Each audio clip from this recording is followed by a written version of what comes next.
I don't know what you're going to think of this story, but it's interesting, and so I'll tell it. We were the only family with children in the restaurant, and I sat Eric in a high chair and noticed everyone was quietly seated and talking. Suddenly, Eric squealed with glee and pounded his fat baby hands on the high chair tray. His eyes crinkled in laughter, and his mouth was bared in a toothless grin as he wriggled and giggled with merriment. I looked around and saw the source of his merriment. It was a man whose trousers were baggy and whose toes poked out of would-be shoes. His shirt was dirty and his hair uncombed and unwashed. His whiskers were too short to be called a beard, and his nose was so varicose that it looked like a road map. "Hi there, baby. Hi there, big boy. I see you, Buster," the man said to Eric. My husband and I exchanged looks. What do we do? Eric continued to laugh. Everyone in the restaurant noticed and looked at us and then at the man.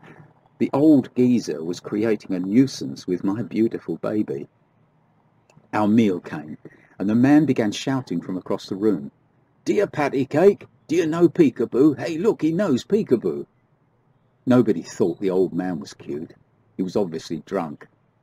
My husband and I were embarrassed. We ate in silence, but not Eric, who was running through his repertoire for the admiring tramp, who in turn reciprocated with his comments.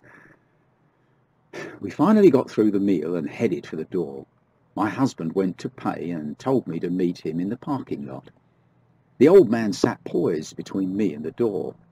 "Lord, just let me get out of here before he speaks to me or to Eric," I prayed. As I drew closer to the man, I turned my back, trying to sidestep him and avoid any air he might be breathing. As I did, Eric leaned over my arm, reaching with both arms in a baby's pick-me-up position. Before I could stop him, Eric had propelled himself from my arms to the man's. Suddenly, a very smelly old man and a baby expressed their love and kinship. Eric, in an act of total trust and love and submission, laid his tiny head upon the man's ragged shoulder. The man's eyes closed, and I saw tears hover beneath his lashes. His aged hands, full of grime, pain and hard labour, cradled my baby. No two beings have ever loved so deeply for so short a time. I stood awestruck. The old man rocked and cradled Eric in his arms, and his eyes opened and set squarely on mine. He said in a firm, commanding voice, "You take care of this baby."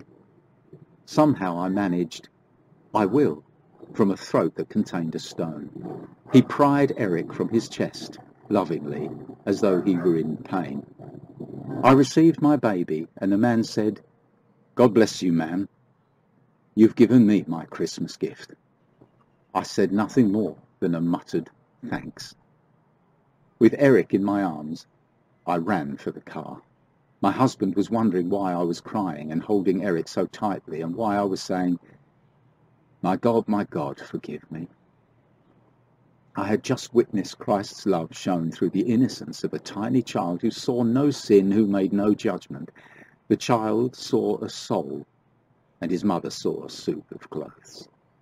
I was a Christian who was blind, holding a child who was not.